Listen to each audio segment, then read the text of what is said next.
Medeth kaya pala nakarelate sa mga OFW, magandang araw po sa inyong lahat mga ka-viewers.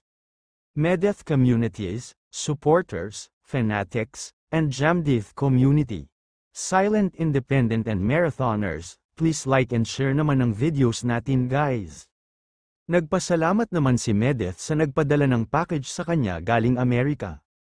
From Tita Cheryl, na-appreciate daw talaga ni Medeth ang nagpapadala sa kanya ng package. Nababanguhan pati siya sa loob ng package, hindi daw niya alam kung bakit. Basta iba daw talaga ang amoy sa loob ng package. Kasi daw noong bata pa siya, kapag umuuwi ang mama niya galing ibang bansa.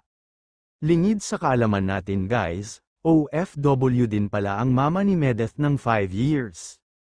Kaya ganun na lang siya kung makarelate siya sa mga OFW.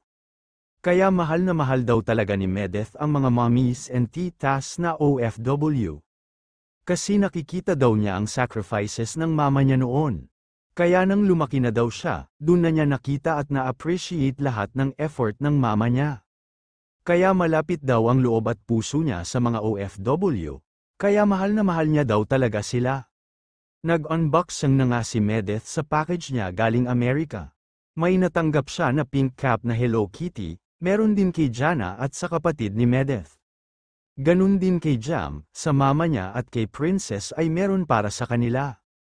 Ibibigay daw niya lahat pag nagkita sila documents daw niya.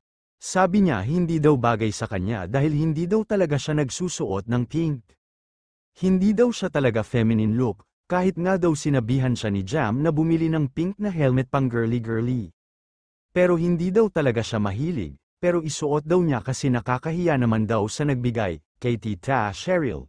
Pero sa tingin ko Medeth kahit ano naman isuot mo, at anong kulay pa yan ay bagay naman sayo, kaya nasa pagdadala lang yan Medeth. Sabi nga daw ni James na bagay daw si Medeth na magsuot ng pink, wowers daw yun.